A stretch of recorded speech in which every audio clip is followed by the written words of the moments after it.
You're watching WNDU TV, Channel 16, South Bend. Live from the WNDU studios, this is NewsCenter 16. Hoosier hysteria has traditionally meant boys hit the courts Friday and Saturdays while girls are left to find court time during the week. But that's all about to change. I sound like a jerk, but I mean, I wouldn't like it. I'm not going to like it that much. But some think it's a move that's long overdue. Good evening, I'm Mark Kelly. And I'm Maureen McFadden. Indiana basketball fans have already seen one tradition change with the advent of class basketball. And now another round ball right may go by the boards. Bonnie Drucker joins us now to explain. Bonnie? Friday nights in Indiana have always meant basketball, specifically boys basketball. But the 1972 Title IX ruling was supposed to give equal opportunity to girls in sports. And now Title IX is about to switch that Friday night spotlight from the boys to the girls. Hoosier hysteria is building. The month of March brings madness to the court. While the boys are scoring, the girls are too, on and off the court. A lot of success over the years. I'm very, very proud of that.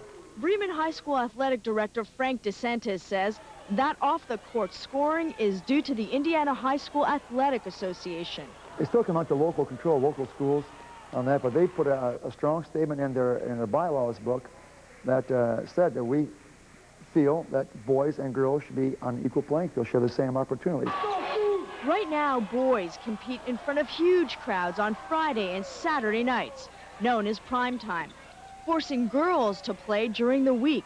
I guess you could say it's not fair because we have to go home and do the homework and get up early the next morning. IHSAA hopes schools will rotate weekday and weekend schedules, but some players aren't looking forward to it. I sound like a jerk, but I mean, I wouldn't like it. I'm not going to like it that much.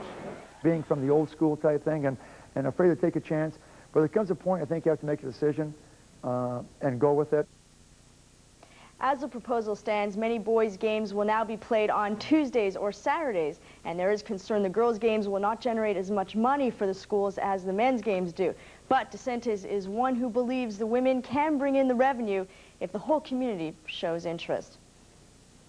All right, Bonnie, thank you. Indiana has voted down tougher drunk driving limits 8 different times, but now Indiana may have no other choice but to adopt a lower limit.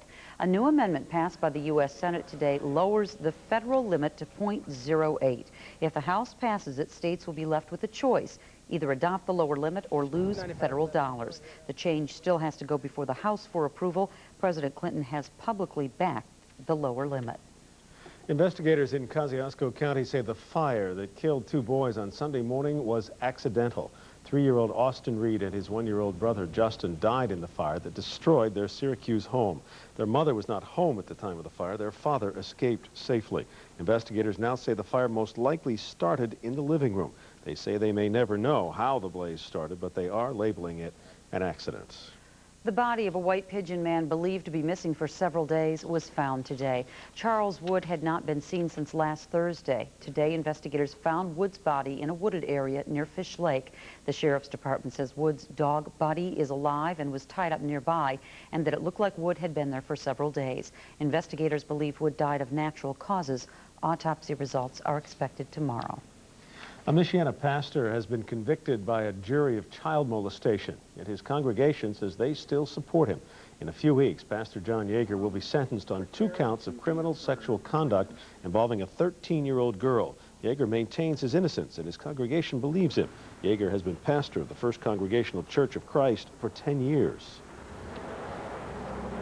I'm a rich guy. You know, I got a lot of people that really care about me, and that love me whether I spend the rest of my life in prison or whether I preach every Sunday till I die. Yeager does plan to appeal the conviction. In the meantime, he will continue as pastor of the First Congregational Church until sentencing March 27th. Making news in America tonight, a van loaded with people crashed on Interstate 80 in Iowa today. 3 people died, 13 more were hurt. Police believe the passengers were illegal immigrants passing through the state. The van had California plates. Immigration officials are investigating. A twin-engine Piper aircraft crashed into an apartment complex in New Jersey. 2 people on board were killed, but amazingly, No one on the ground or in the apartment complex was hurt. Miami voters are headed back to the polls to elect a mayor. A judge ruled that absentee ballot fraud tainted last November's voting, which unseated the incumbent. The problem now is, who is mayor of Miami right now? That question will likely be decided in court. And the U.S. Supreme Court hands down a landmark decision that employees can file sexual harassment claims against people of the same sex. The original case was filed by a Louisiana man who is not gay, who claimed he was sexually assaulted by co-workers on an oil rig. And I'm Mike Hoffman. Our weather continues steady as she goes. As the kids head off to school tomorrow morning, temperatures in the middle to upper 20s with mostly cloudy skies, but it should be calm. Still chilly as they come home. Temperatures at 36. Maybe a few flurries, but very little over the next 24 hours. We'll have the rest of the forecast, including the 5-day outlook, coming up. This week, Contact 16 introduced you to a group of Michiana residents who say they've been scammed. Scammed out of thousands of dollars by South Bend's Tower Construction and Shamrock Home Improvements.